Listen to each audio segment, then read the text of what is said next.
Hey, Tamara Tamu here, bringing you another episode of Unleashed Alchemy. This is a video on the go, okay? But I really wanted to come on here and talk about something very important real quick. So, one of the things that you really find out and really embrace as you are growing in your sovereignty and embracing your identity down to your bones, down to your nervous system. You're celebrating your identity, owning your identity as a cosmic being. One of the benefits of that is that you no longer have to run from or escape from your emotions and your feelings. What do I mean by this? So, I'm going to use this example when it comes to religion.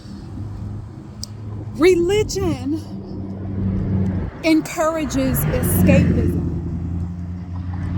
Why do I say that? Because religion tells you, give all of your problems over to something outside of you and let that something outside of you take care of it.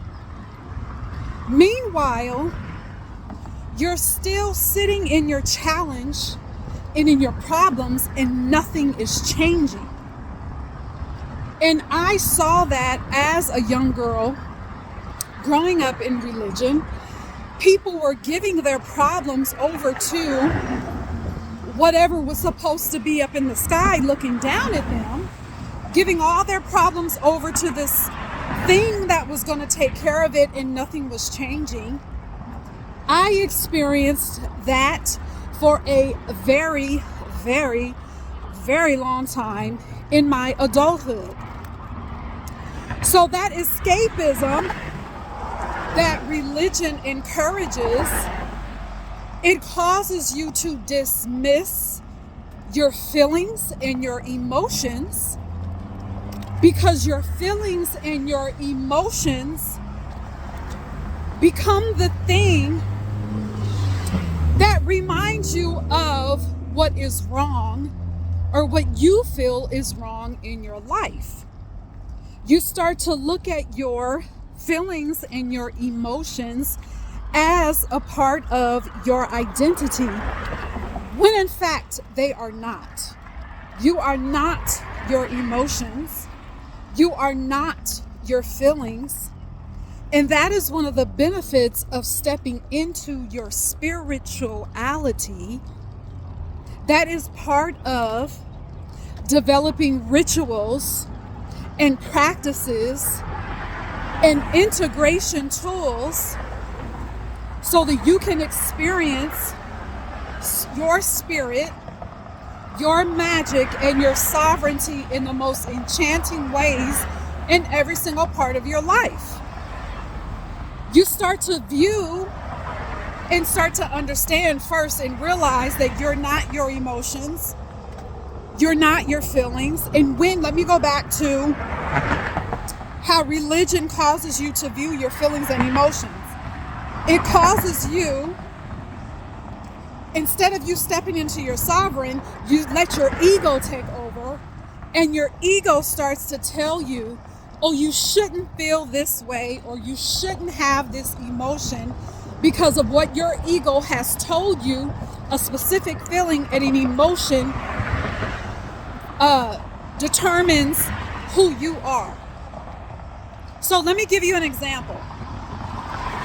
So let's say right now you have a feeling, first you have the emotion.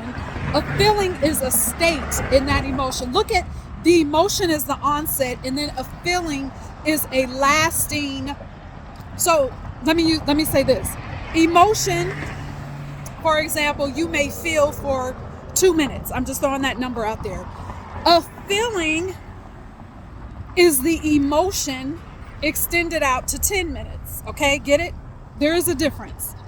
But it is not your identity.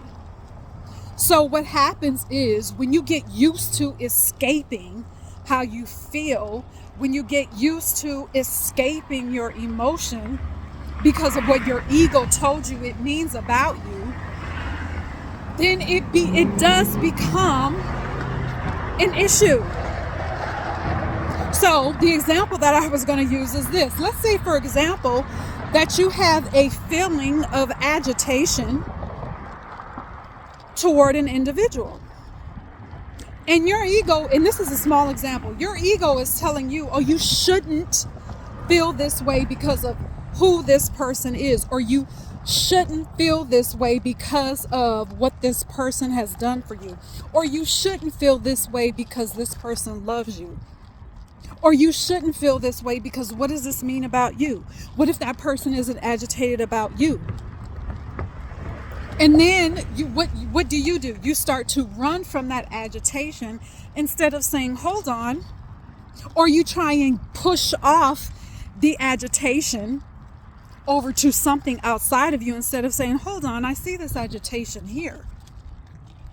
Not only can I do something about it, but I first know it's important, and I know that I keep saying this, but it's important to know that the agitation says nothing about your personality.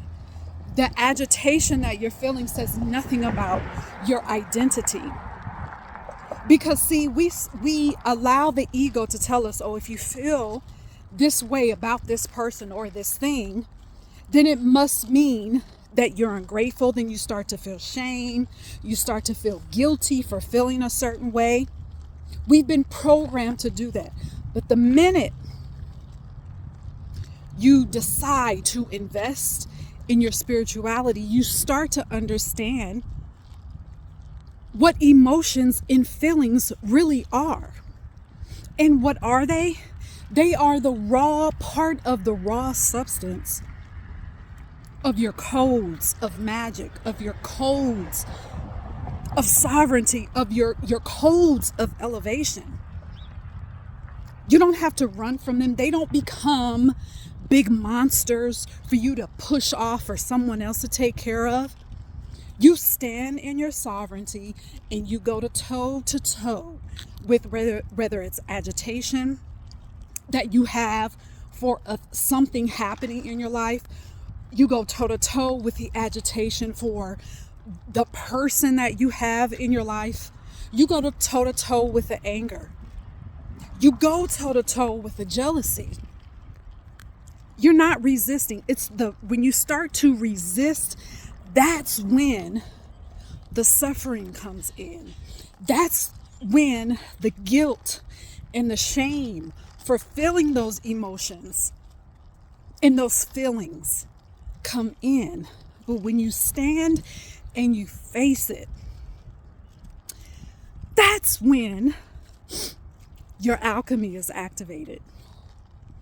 Because you know that it's not a part of your identity, but it is raw substance of energy that you can use to speak power into your life. It is raw substance of energy that you can use for your highest good. So I wanted to drop that message off to you today. And I hope that the traffic wasn't too loud, but it was just really on me to get this out now, okay? So I leave you with that. Until next time, don't forget, unleashedalchemy.com. There are ways that you can work with me. I have my 12-session package. I have the Unleashed Alchemy Magic School. That is a monthly membership. I also have books, ebooks that you can purchase. There are complimentary resources that will be in the description box of this video. So, until next time, cheers.